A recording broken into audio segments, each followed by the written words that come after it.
弟兄姊妹平安，今天是2022年的5月13号。今天的经文是诗篇148篇，但以理书第7章第13节到第14节，启示录第11章15节。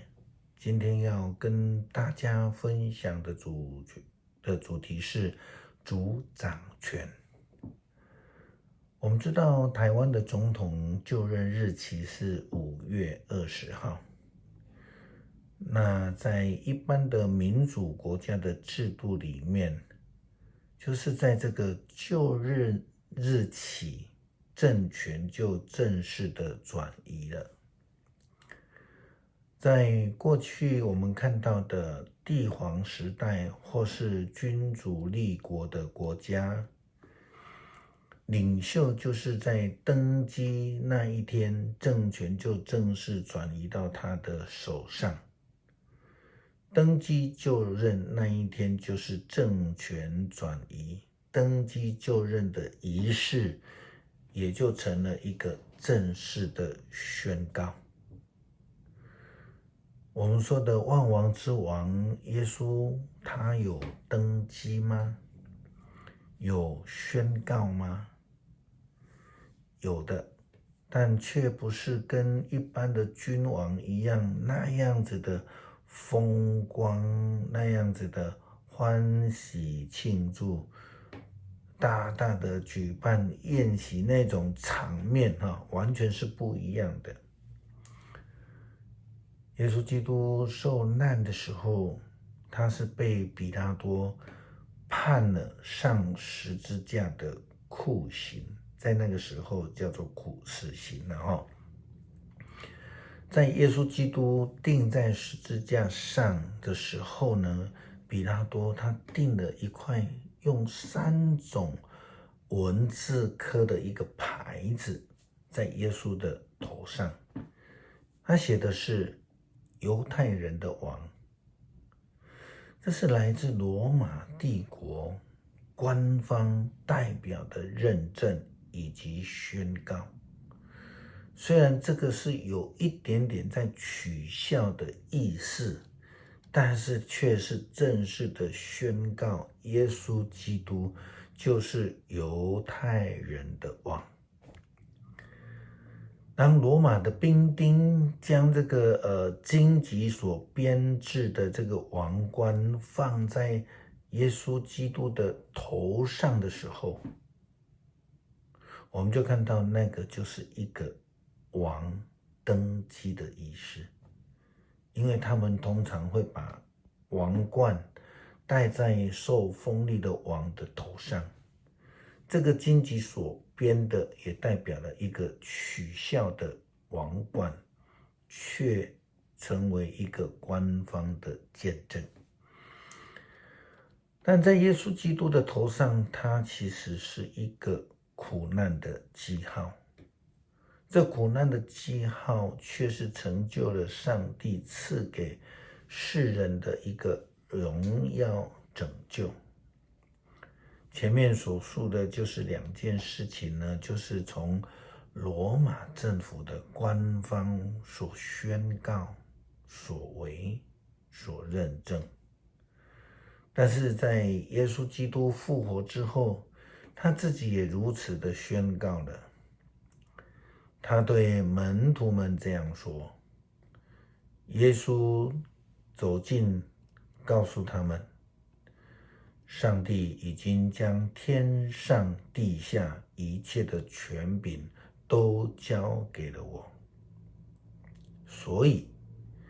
你们要去呼召万民来做我的门徒，给他们施洗，让他们归于父、子、圣灵的名，教导他们遵守我所给你们的一切命令。当要记得我每天与你们同在，直到今世的结束。这是马太福音28章18到20节，我们所谓的大使命里面说的。耶稣基督自己的宣告，上帝已经将天上地下一切的权柄都交给了我。这样宣告的耶稣基督即将要登基当宇宙的王，掌理天上以地下所有的一切，包括所有的王权，包括所有的神明，都在降服在耶稣基督的脚下。但以理书这样说，在晚间的异象中，我看见一位仿佛人子的驾着云来，他被引到那万古永存者面前，接受了权柄、光荣和王权，好使各国各族说各种语言的人都服从他。他的统治将永远长存，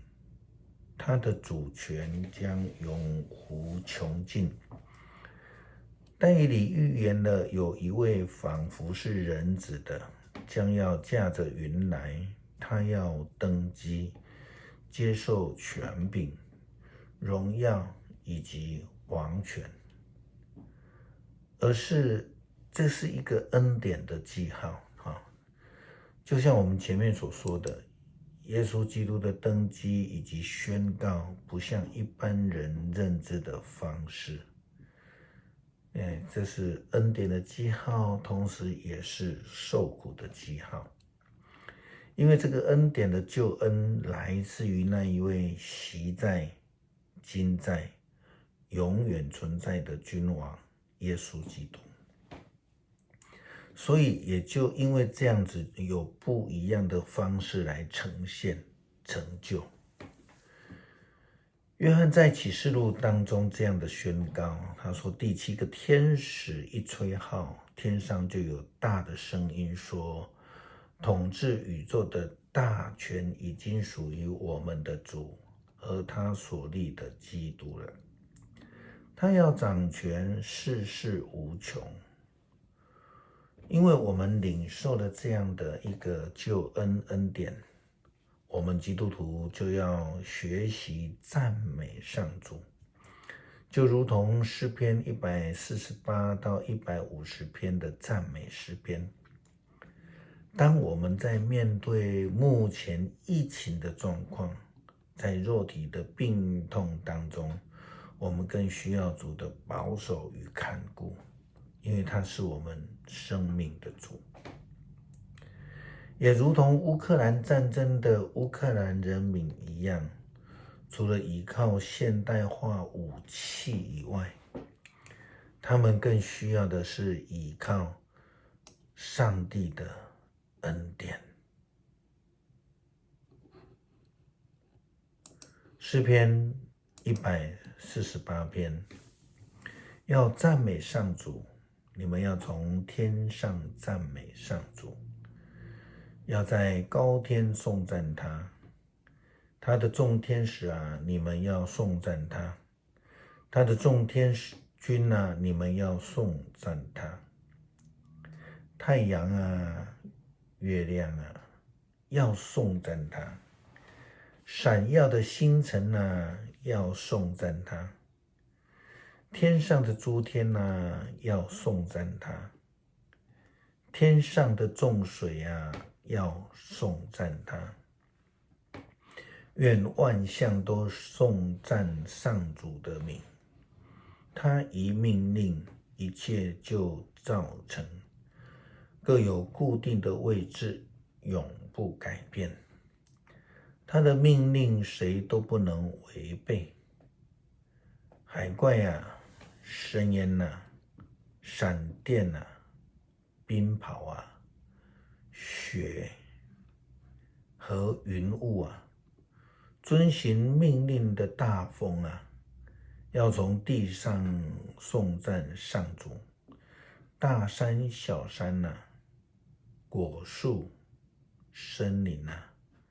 野兽、牲畜啊，昆虫、飞禽啊，你们要颂赞他。君王啊，万民啊，公仆啊，一切掌权者啊，少年人啊，少女啊，老年人啊，孩童啊，你们都要颂赞他。愿他们都颂赞上主的名，唯有他的名被尊崇，他的荣耀超越天地，他使他的子民强盛，因此他忠贞的子民以色列，所有亲爱的子民都要颂赞他。要赞美上主，感谢上主赐下耶稣，透过耶稣基督的顺服、牺牲奉献，胜过了阴间的权柄，成为天上地下的主，在过去、现在以及将来他都掌权，将救恩今日赐给我们。感谢祷告，奉主耶稣基督的圣名，阿们。